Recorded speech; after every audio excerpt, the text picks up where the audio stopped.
5 ang patay matapos magbanggaan ang isang pampasaherong eroplano at Coast Guard aircraft sa Tokyo, Japan kahapon. Ang pagsabog at makapigil hiningang pag-rescue sa mga pasahero nakuhaan pa ng video. Nasa frontline ng balitang yan, Simon Gualvez. Biglang nagliwanag ang runway ng Haneda Airport sa Tokyo, Japan nang sumabog ang kalalanding lamang na eroplano ng Japan Airlines na galing Hokkaido kagabi. Sa video, kita kung gaano kabilis nilamon ng apoy ang eroplano. Pati ang dinadaanan ng eroplano, nagliyab din.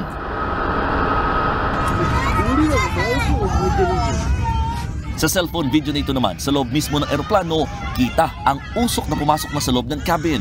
Tanaw din sa bintana ang sunog sa labas ng eroplano. Kaya ang mga pasahero, lalo ang mga bata, nagpapanik na.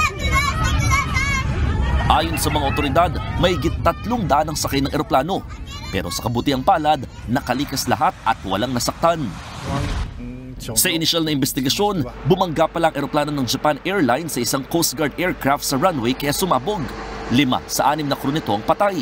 Sugat na naman ang nakaligtas na piloto. Dahil sa aksidente, ilang flights ang na-delay at na-cancel matapos pansamantalang isarang Haneda Airport. Nataon pang aksidente, isang araw matapos yanigin ng magnitude 7.6 na lindol ang Central Japan. Sa huling tala, umakyat na sa 57 ang namatay sa lindol. Posible pang tumaas yan sa dami ng mga gumuhong gusali. Marami ring sasakyan ang nadaganan ng mga bahay.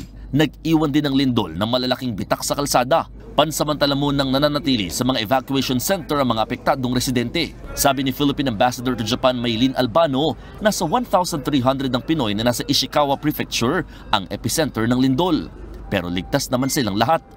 Ang Japan naman po, ready po sila kasi meron po silang mga evacuation centers. So yun po ang initial advice, yung pwedeng makalipat dun sa possible tsunami affected areas, pinalipat po nila. Sa isang social media post, ipinabot naman ni Pangulong Bongbong Marcos ang pakikiramay ng bansa sa nangyaring lindol sa Japan sa mismong New Year's Day. Nagbabalita mula sa frontline, Mon Gualvez, News 5. Mga kapatid, Jess De Los Santos po, huwag magpahuli sa mga umaaksyong balita at napapanahong issue sa bansa. Para sa mas malawak na balitaan, mag-subscribe at mag-follow sa social media pages ng News 5.